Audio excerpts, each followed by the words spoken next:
So, as the trade deadline approaches, and we're 2 weeks out, so 2 weeks from tomorrow is the trade deadline. Question's been asked, where's Duchene going? What about Landeskog?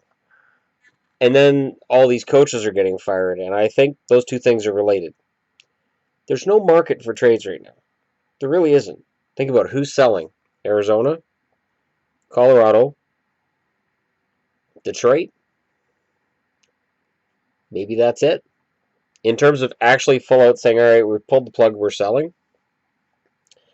Winnipeg's close. Dallas is close. What rentals are you going to take from Dallas? Winnipeg. Like, it's not a good market. So the next easiest thing to do is fire the coach. Now, Montreal was tied to the Landeskog / Duchene discussions.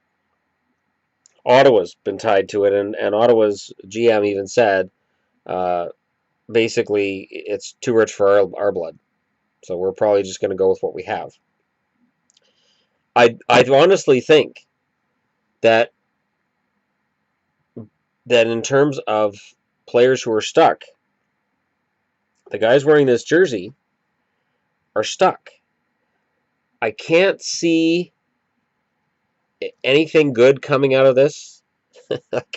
I just, maybe I'm wrong, but as soon as I hear, to get Landeskog, Boston would have to give up Carlo, a first-round draft pick, probably McAvoy, because they're looking for 3 or 4 pieces, and they want a defenseman who's young, first-round draft pick, and a top prospect. Well, the only prospect for Boston that looks like he's probably going to be a keeper is McAvoy. I'd be very upset if he was gone.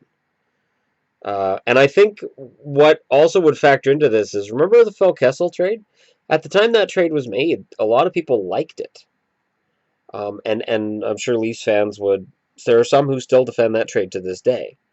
But the fact those draft picks, 2 of them turned into Dougie Hamilton and Tyler Seguin, and Boston won a Stanley Cup shortly after they got rid of Phil Kessel. It's pretty damning. And I don't think any team wants to make the next Phil Kessel trade. And that's essentially what you're looking at here. Because that's a lot of pieces to give up. Landeskog is not putting up great totals this year. I love Duchene's game, but his totals don't back it up. And they both have high cap hits. And teams looking at rentals, a lot of them don't have a lot of cap space. Because they're pretty damn good teams. So cap space is iffy. Now, Ottawa has a lot of cap space. And Ottawa makes sense, but for what? Like, if it's Cody Ceci, a first-round draft pick, and either White or Shabbat as the prospect, and then something else, rumor has it that was what it would take and another piece? No. Teams are being asked to mortgage their futures to win now. And I honestly think the days of that are done. Here's why. The Tampa Bay Lightning right now sit outside the playoffs. And Lightning fans will jump on this video and say, well, we've had a lot of injuries. And they have. Montreal fans last year missed the playoffs. And Montreal fans will say it's not just Carey Price. We had a lot of guys who were hurt. You look at Montreal changing coaches today. Brendan Gallagher hasn't been playing particularly well in part due to injuries he's had this year. So it is affecting his play.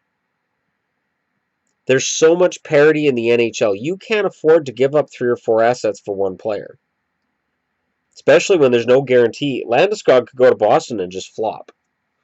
And then Boston's stuck with an albatross contract around their neck and a player who sucks. And I've seen it happen with other teams before, where they mortgage their future betting that a guy's going to get his game back. You don't want to be going out and trying to help a guy get his game back. For all of those assets, you want somebody to come back to your team who's having a good year. You want a player who's young and having a good season. If you're going to give up that much, I mean, Boston already has enough plugs in the lineup. I consider Bolesky kind of a plug. I consider Hayes kind of a plug. I mean, Landeskog wouldn't be a plug, but with those 11 goals he scored, if he's going to score at that pace for Boston, we've already got guys who can't put the puck in the net. We can call guys up who can't put the puck in the net. At least Vetrano shows promise. At least Charnik has a lot to his game, so even when he's not scoring, he's still a damn useful player. Ottawa, the news with Ottawa, Bobby Ryan's been demoted to the third line. He's taking it very well. And the coach is saying all the right things about putting him on the third line. Ottawa, as far as I'm concerned, would be crazy to give up that much for either Duchene, Landeskog, or whoever. And I think the price for both rentals and just for players in general right now, I think it's just crazy. Absolutely insane. Because if it takes that much, I can't see a team parting with all of those pieces. Because Brendan Carlo is going to be a very good defenseman in the NHL. That first round draft pick, that could be mid-teens. If Boston fails to make the playoffs, that could be a mid-teens draft pick, and it could be a lottery pick. So Colorado would have 2 shots in the lottery.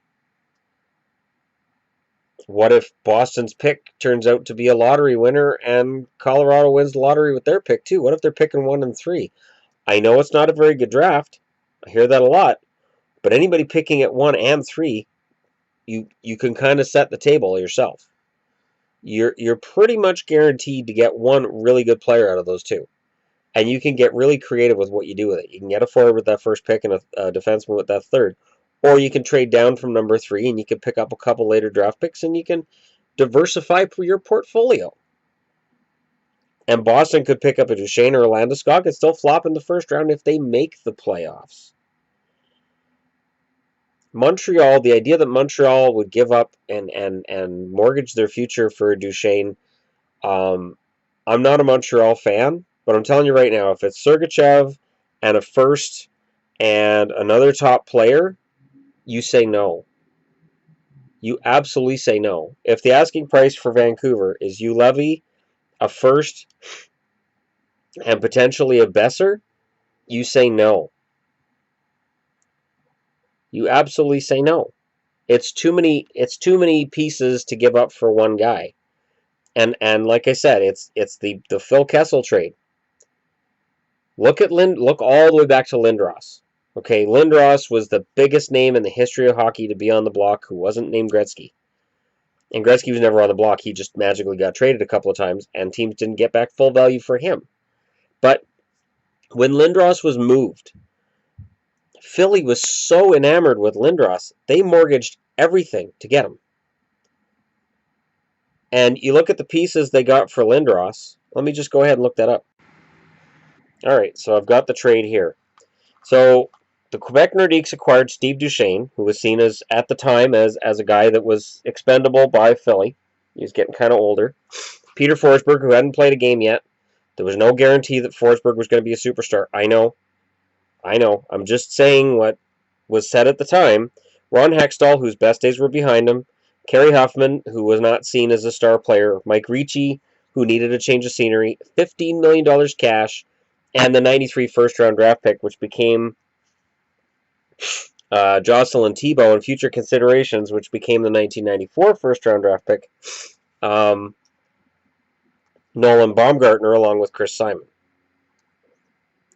So, again, this is Lindros. This is generational talent. And you gave up 2, 3, 4, 5, 6, 7 assets for him. And it wasn't worth it. Absolutely wasn't worth it. Philly traded away a Stanley Cup there. There's no way that if they'd had Forsberg, they would have won a Stanley Cup. Because they wouldn't have had to give up all those other pieces. Those other pieces, they still could have moved to other teams for other pieces that would have helped them compete for a Stanley Cup. You know, who knows what they would have done with those draft picks if they'd had them. So, you know, you have to be careful. You can't get enamored with what Matt Duchene might be. And Matt Duchene is not an Eric Lindros. Gabriel Landeskog is not an Eric Lindros. And I know Sakic isn't asking a Lindros price.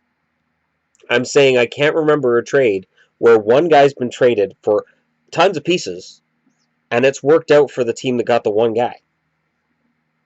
Other than Gretzky. And again, Duchene and Landeskog aren't Gretzky. And I'm not sure what Edmonton was smoking when they made the Gretzky trade.